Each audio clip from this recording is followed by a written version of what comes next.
Assalamualaikum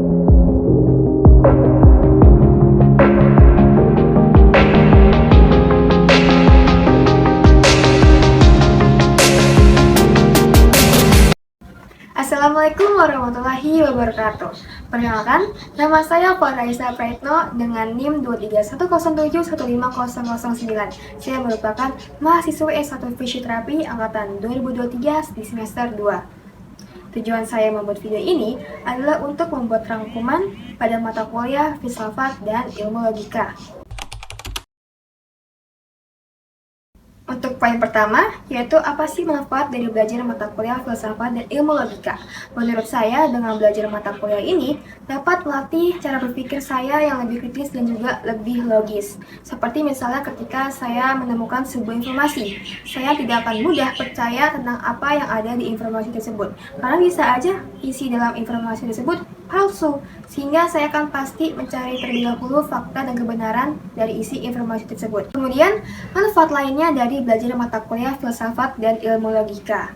Nah, ini membuat pandangan saya berubah dalam melihat sekitar. Nah, dalam melihat dunia sekitar saya ini, pandangan saya berubah. Jadi, saya mempunyai berbagai sudut pandang dan juga perspektif yang berbeda-beda juga.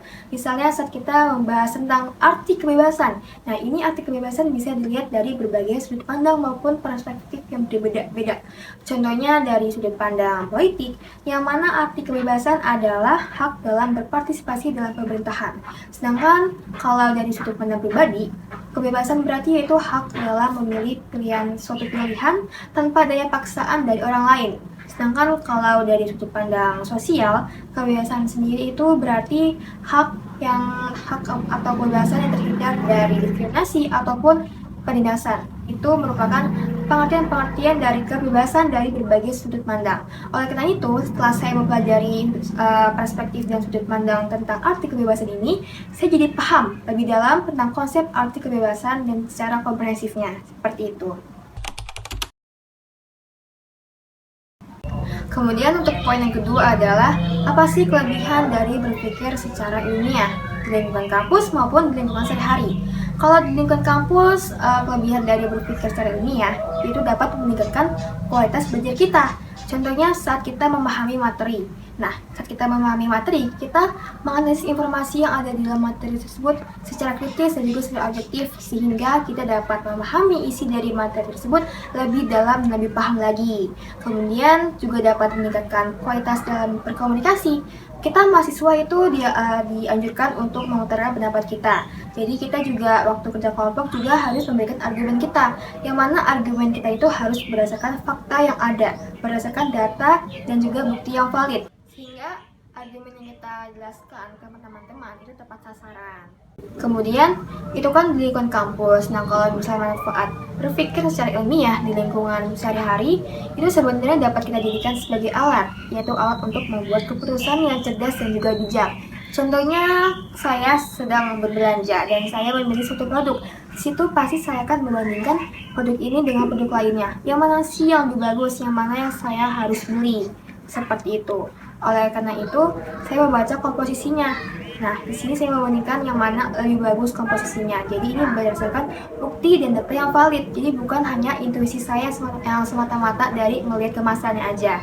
Mungkin kalau kelebihan lainnya dari berpikir ilmiah di lingkungan sehari-hari itu dapat membuat kita tuh menjadi pribadi yang lebih kritis dan juga skeptis terhadap informasi yang kita terima.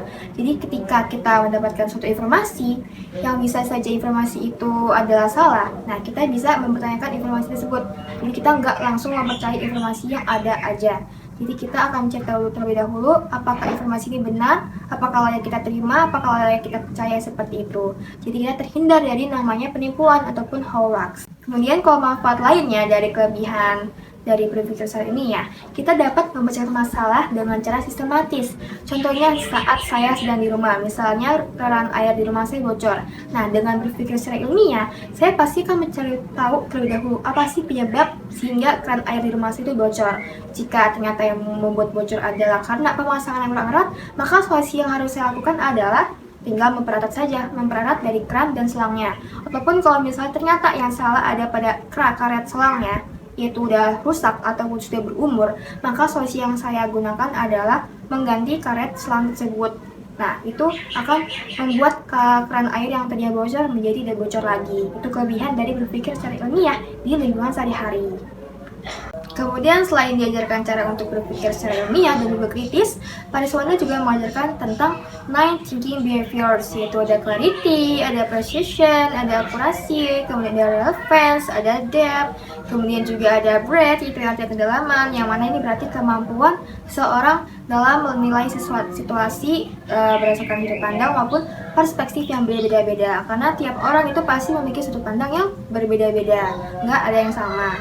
Kemudian ada juga yang namanya logik atau logika. Nah, ini berarti kemampuan seorang untuk menggunakan penelaran yang masuk akal secara logis. Jadi benar-benar ia pikirkan secara matang-matang, bukan hanya dari intuisi semata saja.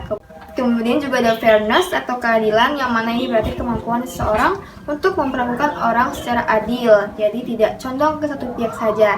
Jadi dimana ketika ada seseorang yang mengutarakan ide, kita juga harus menghargai ide tersebut. Kita nggak boleh condong ke satu pihak saja. Kemudian juga yang terakhir ada significance atau signifikansi, yaitu dimana kemampuan seseorang untuk mengidentifikasi suatu informasi secara relevan dan juga secara akurat, seperti itu.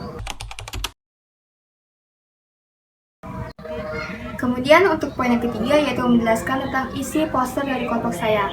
Kebetulan poster kelompok saya itu membicarakan tentang kebijakan pemerintah terkait kenaikan harga. Yang mana di sini dalam posternya membahas tentang apa aja sih kebijakan pemerintah tersebut terkait kenaikan harganya, seperti apa sih alasan dari pemerintah karena menerapkan kebijakan kenaikan harga tersebut. Yang mana sebenarnya kalau kelompok kami teliti, kita melihat jurnal-jurnal, kita cari lebih lanjut tentang kebijakan kenaikan harga ini, ternyata pemerintah melakukan ini karena untuk mendorong perekonomian negara, yaitu untuk mendukung meningkatkan juga daya asing dari industri. Nah, di dalam poster juga, di dalam poster kelompok yang kami buat, di sini kami hubungkan dengan kesehatan. Yang mana kenapa bisa berhubungan dengan kesehatan? Karena kalau misalnya biaya transportasi yang meningkat karena kenaikan harga BBM, itu sama aja akan membuat pelayan kesehatannya akan tersia-siakan. Karena misalnya seseorang ingin berobat karena dia merasa sakit, dia ingin pergi menuju ke rumah sakit atau puskesmas, tapi dia memperhatikan biaya transportasinya, dia harus mengisi bensin entah dia motornya ataupun mobilnya. Nah, karena dia khawatir tentang biaya transportasinya, dia akhirnya memutuskan untuk nggak jadi pergi untuk ke rumah sakit dan puskesmas. Di sini ada poster dari kelompok saya yaitu terkait kebijakan pemerintah terkait kenaikan harga. Di sini sudah kita hubungkan dengan kesehatan, kemudian juga kita hubungkan dengan 9 thinking behaviors. Di sini ada clarity, yang mana ini tentang penjelasan yang jelas tentang bagaimana kenaikan harga ini berhubungan langsung dengan kesehatan daripada masyarakat. Kemudian juga ada precision, yaitu ketepatan, yaitu dimana mengidentifikasi dengan tepat bagaimana kenaikan harga ini dapat mempengaruhi kesehatan dari warga masyarakatnya.